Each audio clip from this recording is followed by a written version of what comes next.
Go now. The April 26, 2024 Oregon State Lottery Commission meeting is now in session. Today's meeting is being live streamed on the internet, and a link is posted on the Oregon Lottery website. It is noted for the record that commissioners are attending this meeting via the web.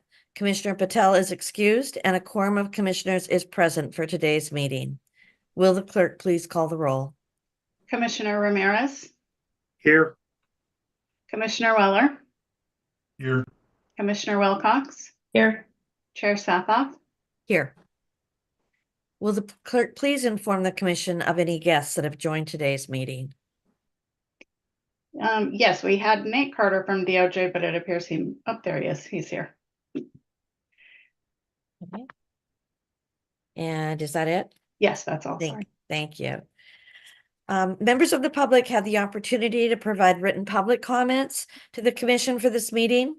I believe that there were no comments. Could the clerk please confirm that no public comment was received? Yes, that is correct. Great, thank you. With that, let's move to the agenda and begin with the director's report. Thank you. Good morning, Chair Satthoff, commissioners. The past couple of weeks have been very exciting at Lottery. As we discovered April 7th, that the $1.3 billion Powerball jackpot had actually been sold in Portland. This is the largest jackpot win for Oregon and the fourth largest Powerball jackpot in history. Lottery hosted a news conference 2 days after the drawing to share details and answer questions.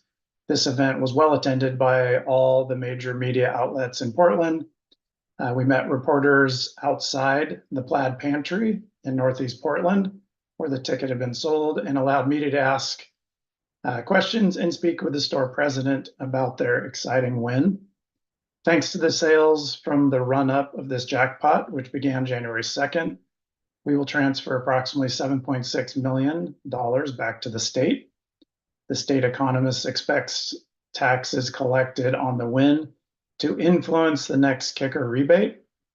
And a retail partner, Plaid Pantry, will also earn a selling bonus of $100,000 for selling that ticket. We'll be able to share more about the winner of the prize very soon. So more to come on that.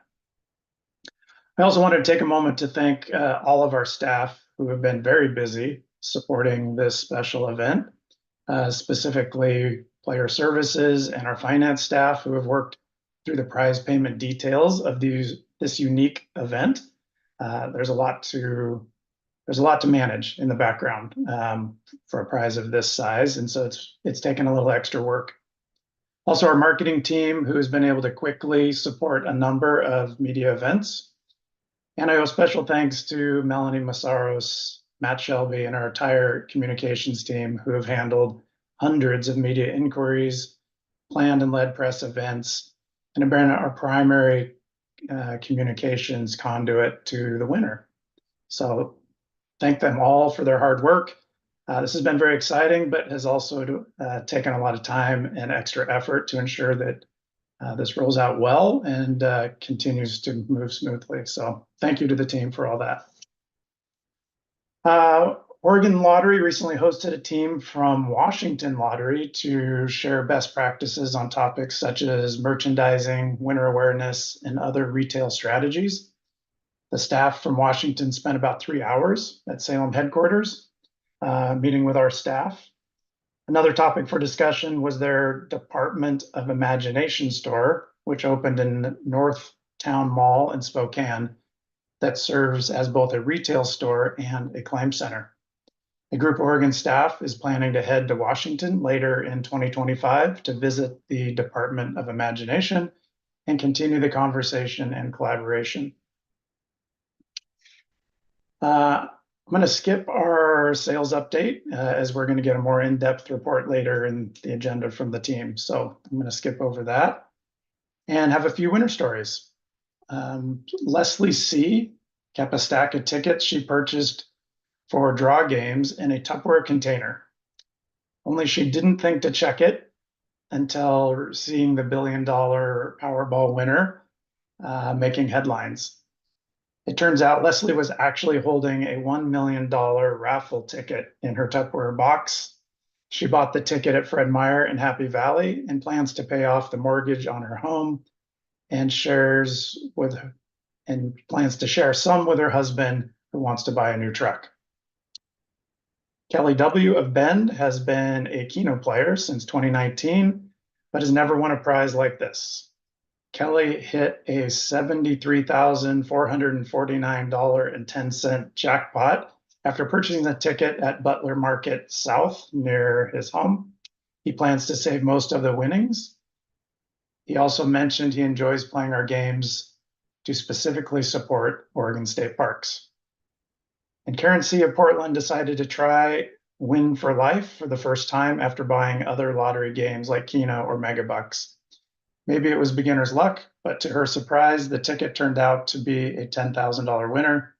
She purchased it at Cedar Inn, located in Vernonia, a favorite spot, and is planning to give her bartender a generous tip. And that concludes the director's report for this month. Thank you, Mike. With that, let's move to the minutes.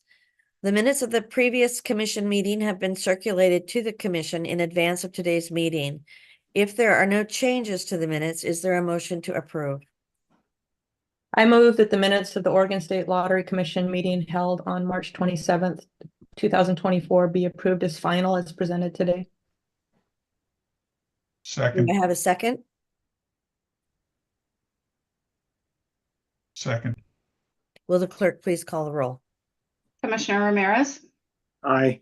Commissioner Weller, aye, Commissioner Wilcox, Aye. Chair Satthoff. Aye. For the record, the motion has passed. Let's go to the financial report and Ms. Fowler. I hope I'm saying that name correctly. I apologize, Monique. Yes, that's perfect. Thank you. Good morning, Chair Satthoff, Commissioners, Director Wells. For the record, my name is Monique Favre, Financial Reporting Manager for the Oregon Lottery. I am presenting during the CFO position vacancy. Today, we will go over the financial report for the month of March and year-to-date for fiscal year 2024. March net revenues are $135.7 million on a budget of $132.3 million, generating a favorable variance of $3.4 million. Net revenues year-to-date are $1.076 billion on a budget of $1.066 billion. This is a $10.5 million favorable variance to budget. Net profit for the month is $94.2 million on a plan of $85.6 million, creating a favorable variance of $8.6 million. Net profit year-to-date is $689.8 million compared to a budget of $648.1 million, causing a favorable variance of $41.8 million. March favorable net profit was driven by net revenues from the traditional and sports products, interest earnings, and actual expenses being less than anticipated, mainly in the areas of game equipment, parts and maintenance, services and supplies, and modernization spending. Year-to-date favorable net profit drivers are the same, except most of the expense savings is in indirect expenses and modernization costs. Within game equipment, parts and maintenance, $2 million of the $2.5 million monthly favorable variance is related to a licensed property game expected to be received in April instead of March as budgeted. Year-to-date is favorable by $4.7 million, which is driven by a few factors, including a shift in strategy for purchasing additional game sets budgeted in FY24 that may become part of FY25. Approximately $2.7 million of the year-to-date favorable variance is expected to decrease before the end of the fiscal year, assuming we don't experience unforeseen issues in game development and testing. Funding for modernization investment spending is not provided from current year operations, but from prior year's net profit that was not transferred. Contributors to the favorable variance year-to-date are the D365 rollover project that has been completed, and by year-end, the $1.1 million will reflect as a favorable variance. The project budget was high due to unknowns at the time of budget creation. The D365 Aurora invoicing project has been paused, and by year end, the 2 million will be included as a favorable variance. The anticipated year-end favorable variance will be at least 6.5 million when comparing to budget. This amount does not include approximately 3.5 million reclassified expense to capital after proper accounting treatment was determined, creating a favorable variance. Please review the comprehensive variance analysis provided in the commission packets and public meeting materials for detailed explanations of the monthly and year-to-date differences between the budget and actuals. I'll pause there and see if there are any questions. Questions or comments from the commission?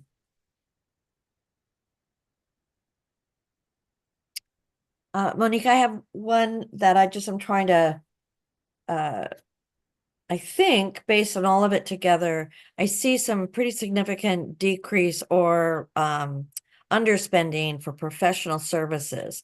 Is that because we're hiring less consultants? We're revamping how we're doing things?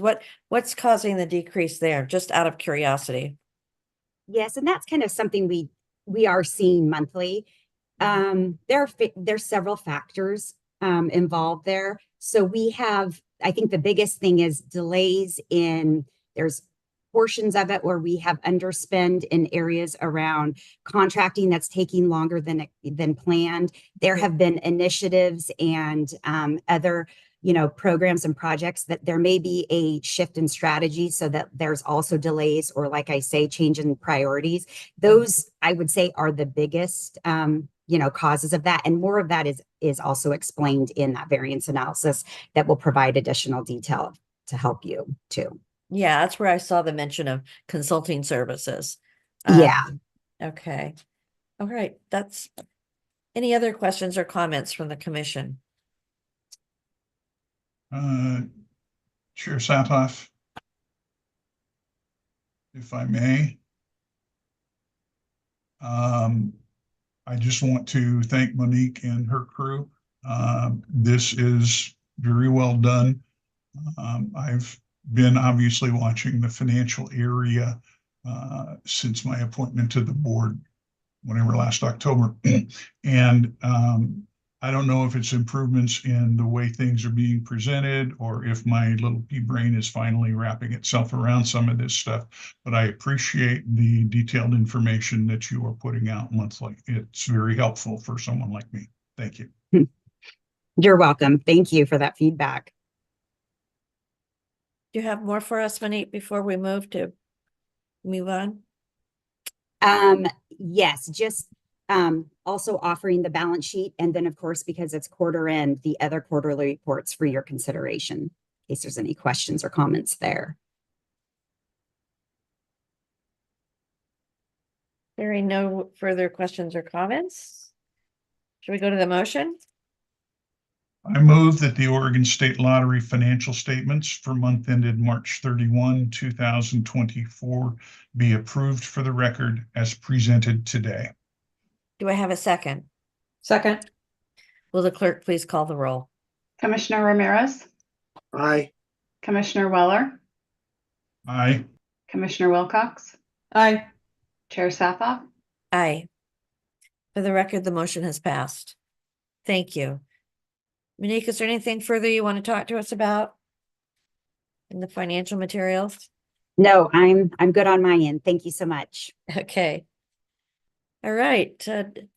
Director Wells, let's move to alternative disclosure. Very good, thank you. In your packet, you should have a memo regarding an alternative disclosure request for BP Products North America. The memo provides additional specifics. However, as a quick reminder, the alternative disclosure process was adopted by the Commission in 2015 to reduce the personal disclosure requirements for qualifying companies. To qualify for an alternative disclosure, the applicant must be a public company or a multi-state chain retailer with at least 30 retail locations, 10 million in gross sales, and over 300 employees, or an entity owned by a federally recognized tribe. To date, the Commission has approved the alternative disclosure for 3 current traditional retailers, 4 tribally owned entities, and 1 entity that is in the application process now. Chevron Stations, Walmart, Circle K, Chinook Winds Bar and Restaurant, Roxy and Lane at Bear Creek, and the golf course at Birch Creek and Hanley Steakhouse have been approved previously. I would recommend we use the alternative disclosure process for BP Products North America, Inc., and seek your approval to do so. Questions or comments from the commission?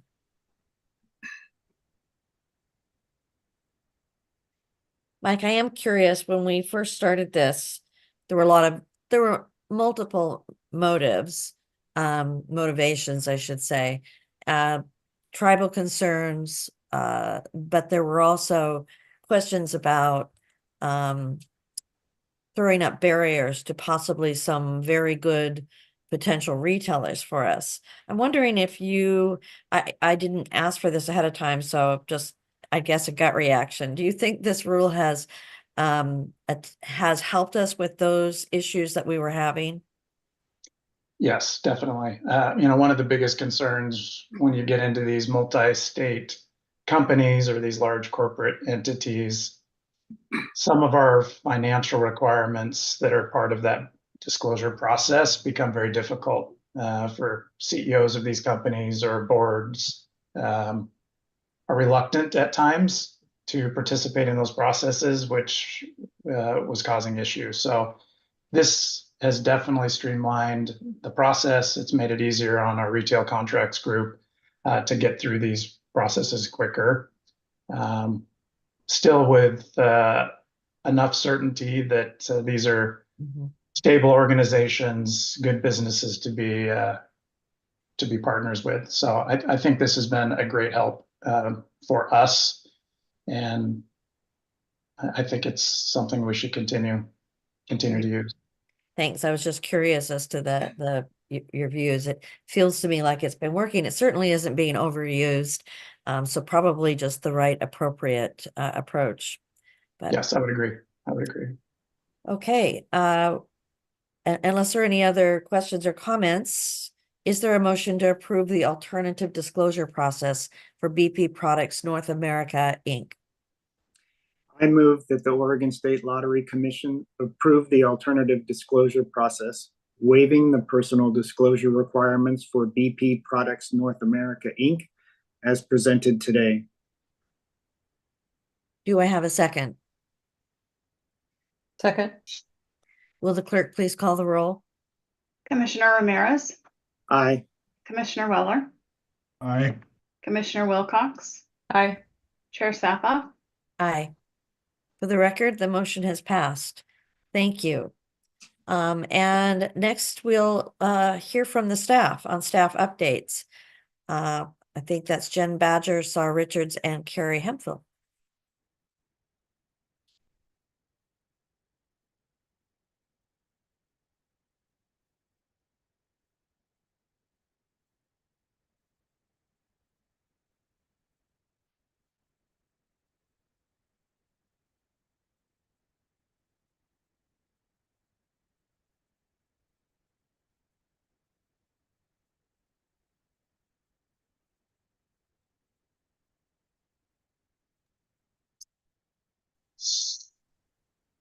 Lisa, my screen is frozen. Or not frozen. It looks like they can't get off mute. And let me see if I can help them out. There you go, Jen. Try now.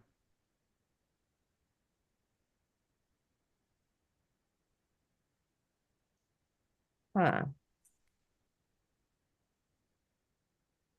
Looks like her mute is off. Possible for anybody other on the team to take their section to give her some time. If you want to go to sports, if you can hear me, I can go ahead and jump first. That would be great. We can hear you, Carrie. Yeah. All right, let me get my video turned on here. And Sarah, we're seeing the presenters, or we're seeing your screen with the notes. If you don't want us to read them, we won't. I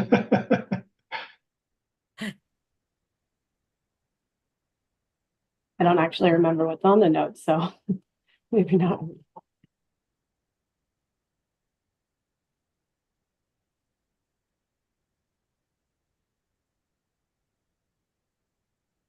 There you go. Okay, we can go with that. All right. And, sports should be at the end.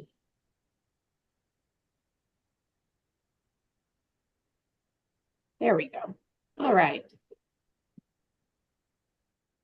Chair Commissioners, Director Wells, for the record, my name is Carrie Hemphill, Sports Betting Product Manager at the Oregon Lottery.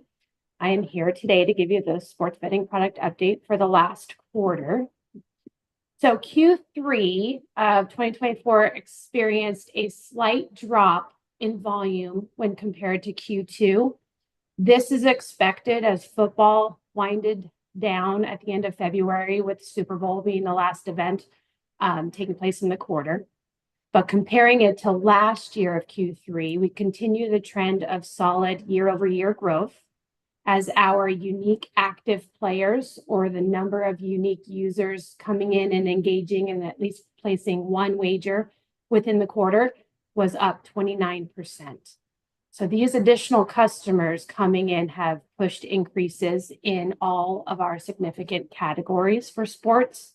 As you can see here on the slide, the number of bets for the quarter year over year increased 36%. And that equals to about 7.8 million bets placed within the 3 months. Our turnover, or dollars wagered within the quarter, was up 36%. That is calculated to just over $206 million within the quarter played. And our gross gaming revenue was up 49%, or over $25 million for the quarter. What is driving this trend of continued year-over-year growth is registrations, new players coming in. We're still seeing the trajectory of players going up. In the quarter alone, we had over 20,000 new users come and play on the sports book. This is over 3,000 more than we had when compared to last year during the NFL Super Bowl kind of season. We're very fortunate that the Super Bowl matchup, the Chiefs versus the 49ers, was pretty popular. And then to add to that, the Taylor Swift phenomenon that was going on was really giving it significant buzz this year. And I think that really helped the registration numbers come through. So as not surprisingly, the two top sports of the quarter were football and basketball. Basketball actually led the way with $87 million in turnover being played for the last 3 months, which is a 19% increase from last year. And football, with the NFL playoffs and the Super Bowl, also posted great numbers. So quick little things on the Super Bowl. It seems so long ago, but it was in the quarter. So I just want to touch on it. Obviously, the Super Bowl was our marquee event, and the growth metrics trended extremely positive. We had over 62,000 players come in and place a bet on the game, and it accounted for more than 424,000 wagers on that one event alone. The game was excellent, as I mentioned. Most of the wagers were in proposition bets. So those are basically smaller wagers that are based on, or a smaller option within the game or contest. It can be the performance of a player or the team, or a certain play out of what happens in a live event. Some of the most popular proposition bets that we saw were individual player props, a player doing something specific. The coin toss, we had over 13,000 people bet on the coin toss alone. Is it going to be heads or tails? Who's going to be the Super Bowl MVP? The Gatorade color, and things like that. I've been asked in the past kind of how we decide what we will offer in terms of proposition bets. For the Oregon Lottery, what we do is we make sure that our bets are all statistical based. So it has to be based on a live outcome in real time. You'll see other sportsbook or other events, specifically say the Super Bowl, offer things such as like the duration of the national anthem, or what is the first song going to be played at halftime by whatever entertainers there. We don't offer those because the outcome is known in advance by somebody. So in Oregon, we choose props that aren't resulted previously, that in real time it comes in those stats create the outcome. Moving on from football, the next popular event, the third one, is table tennis. I sound like a broken record. That one's also staying popular. The growth of table tennis has been amazing, with 325% year-over-year growth in dollars wagered. I cannot tell you why it's as crazy popular as it is.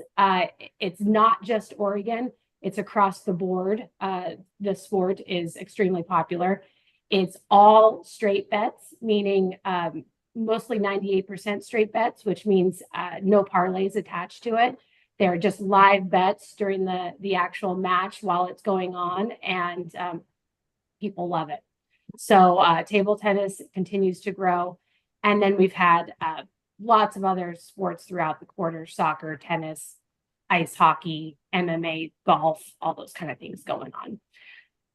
Finally, looking ahead, we've got Major League Baseball this next couple quarters. We have the NBA playoffs and finals, and the NHL hockey playoffs and the Stanley Cup coming. So it is dying down with football, but we still have lots of sports active through these spring and summer months to keep the product busy.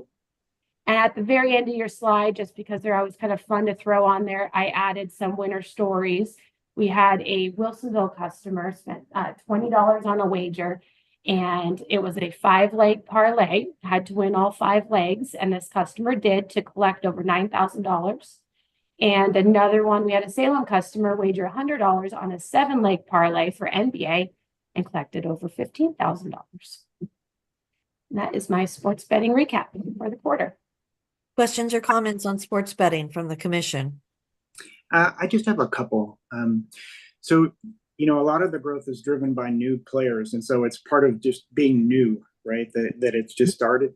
Do you have an expectation of when that's probably going to start to crest and be more normal? Originally, when we were on Scoreboard, our first platform, we had thought it would take 3 to 5 years before we started cresting. The jump over to DraftKings kind of threw that out the window, and we don't really know right now. It's still been going up. It's something we're tracking, but the 5-year window may turn into 7 to 10. We are watching it. It hasn't shown any sign of slowing down at the moment. So right now it's still pretty open-ended. Sure. And then the second question I had is, are you able to tell geographically where these new players are coming from? I mean, is it all in Oregon, or are they coming from, even outside of the US? Do you have visibility to that? Well, you have to, for Oregon specifically, you have to wager, you have to be in Oregon to place a wager. So you can be in another state to have an account, and new players may have an account with DraftKings somewhere else as well. But as far as our numbers go, you must be within the geo metrics of the state of Oregon. So we know that at least they're standing in Oregon while they place the bet. We do know where their registered location is. So if they live somewhere else or their mailing address is somewhere else, because we do know our customer, we can tell, whether they live in California or Idaho or wherever that may be. But in order to place the wager, they have to be within the state of Oregon. So at least in that moment of time, they're here. Thanks. Thank you. Marty, were you asking though, where in Oregon are we seeing most of these bets? Or Well, I was just curious overall, right? Were they all in Oregon, or Oh, I do we see. actually get like international people placing bets? Yeah. So it seems like you have to be here physically to place the bet. Yeah. Mhm. I went back to try to find the right slide and the financials, and I couldn't find it, but am I correct that the revenues from sports betting are now exceeding our traditional? I would defer that over to finance to answer that question. I may be wrong. I just remembered I thought seeing something in the financials and I couldn't find it just now, but I can get back to you. that's fine. Yeah, just out of curiosity. Okay. So are we Alright. going to you? Thank you. Carrie, Yeah. is thank there you. a way Sorry about to- that earlier. I was having the same technical difficulties that others were having. So thank you, Carrie, for jumping in. Good morning, Chair Southoff, Commissioner, Director Wells. For the record, my name is Jen Bagger, Retail Channel Product Supervisor under Lottery Products Portfolio, and I'll be sharing our Q3 product performance for business year 2024. Starting off with Scratch-Its, although we came in slightly under forecast, sales for the quarter were $38.5 million, up 3.7% year over year. Sales year to date were $121.5 million, up 2% compared to last year.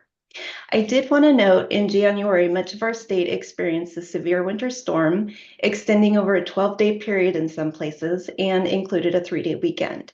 This resulted in widespread power outages, business closures, and delivery delays to our retail partners. The impact to sales for Scratch-Its is an estimated $760,000 or 1.9%, which contributed to lower sales compared to forecast. Excuse me. I also wanted to share the exciting launch of Sky High Crossword. This is our first $20 crossword, and it just launched March 19th. It's already on trend to be our best-selling $20 game of all time, outpacing Holiday and even Pharaoh's Tomb, our last game to hold that spot. Oregon has a strong crossword following, with approximately 30% of all Scratch-It sales coming from crosswords. As customers continue to gravitate towards higher price points and such a loyal crossword following, we anticipate strong sales for this new addition to the portfolio, and we'll be excited to share updates with you as it has more time in market. And that's all I had for Scratch-Its. Are there any questions? No? Okay, so moving on to Keno, sales for the quarter totaled $26.8 million, an increase of 2.6% compared to last year, although again coming in slightly under forecast. Sales year to date were just over $80.7 million, down 1.5% compared to last year. The January storm influenced Keno sales as well, and we estimate the impact at approximately $335,000 or 1.2%, which again is likely why we see lower sales compared to forecast. And the largest 8-spot jackpot for Q3 was just over $69,000 on March 28th. And that's all I had for Keno. Any questions? Okay, so the last slide I have to share with you are our jackpot game highlights. Climbing jackpots have contributed to increased revenue this past quarter compared to forecast. Ending Q3 figures, Powerball sales were just over $17.3 million, a year-over-year increase of 7%. Mega Millions sales were just over $15.9 million, a year-over-year decrease of 1%. And Oregon's Game Megabucks sales were just over $7.5 million, a year-over-year increase of 11.9%.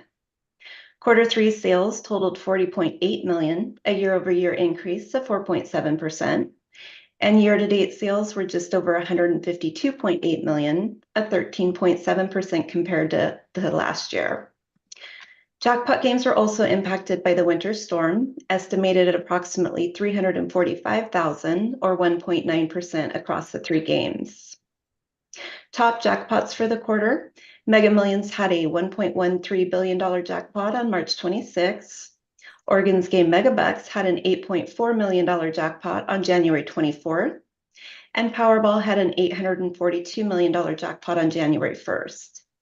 But from there, the Powerball jackpot continued to grow until it reached a massive $1.326 billion, the 4th largest jackpot in Powerball history, and one lucky person matched all 6 numbers here in Oregon on April 6th. The winning ticket was sold at a Plaid Pantry in Portland, Oregon, who also receives a $100,000 bonus for selling the jackpot winner. I know Mike already shared earlier, and I know this is nothing new, but we're just so excited to share this unprecedented jackpot win with you all. We also had another successful raffle this year. As a reminder, raffle offers the best odds of any Oregon lottery game to win $1 million, with odds of 1 in 250,000. Sales started December 31st, and all tickets were sold out by March 8th, 5 days early. The winning numbers were announced March 15th. And as of when this report was submitted, the top prize had remained unclaimed. However, as Mike shared earlier, this past Monday, April 22nd, the winner finally came forward and claimed her prize. She shared she actually had a stack of tickets tucked away in a Tupperware container, completely unaware she held the winning ticket, and likely would have forgot to even check had it not been for the recent $1 billion Powerball winner in the news. Just another exciting story to share with you.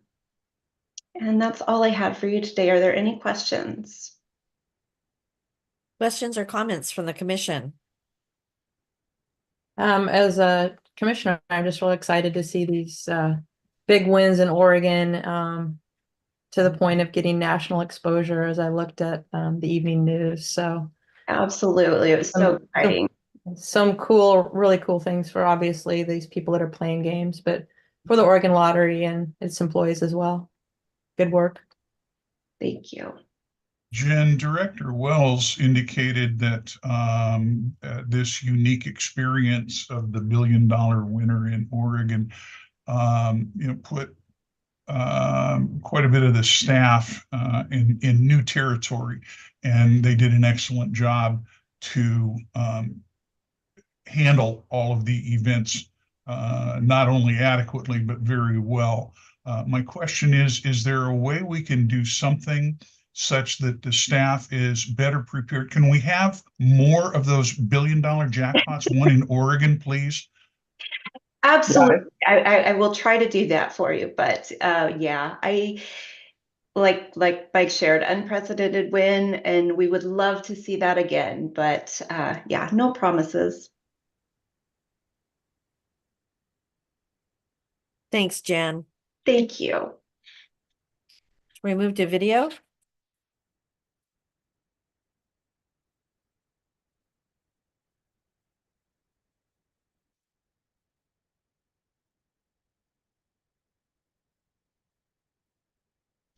Can everyone hear me? Yep. We lost the presentation though. Yeah. Ooh, okay, let's see if I can get that back up. Sorry about this. Is it back? There you go. Awesome. All right. Chair Sathoff, Commissioners, Director Wells, good morning. For the record, my name is Sarah Richards, and I'm manager of the video gaming products here at the lottery and presenting last quarter's results. As you can see, for the quarter, we were down 7.3%. And as Jen stated, the winter that we had in January took about a week of revenue from us, including a 3-day weekend. And that obviously damaged our revenue stream. Good news is, moving forward to today, we're only down 0.1%, largely attributed to game launches that we put out and continuing to replace lower performing terminals in the field. And what Monique talked about a little bit ago also, we do have a brand new game coming out this month. In fact, it's already out, Monopoly, which is showing great promise. And all of this is being fueled by, I think the OEAs talked to you guys before about the tax ticker coming out this time of year. And the tax season is always good for us anyway. So we're expecting good results moving forward. And I apologize for all the technical difficulties, but are there any questions for video at this point? Questions or comments?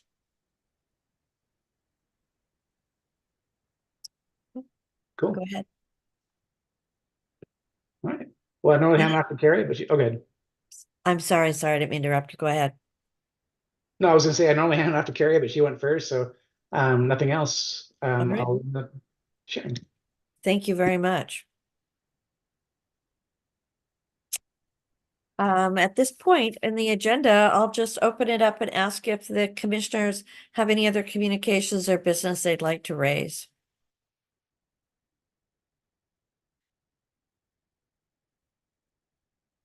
Hearing none, I would say that concludes today's meeting of the Oregon State Lottery Commission. The next meeting is scheduled on Friday, May 31, and will include a work session. The meeting times will be posted at the lottery website. I want to thank you all for attending today's meeting, and the meeting is adjourned. Thanks, everybody. Good to see you all. Thank you, guys. Have a good day. You too. Thanks, everyone.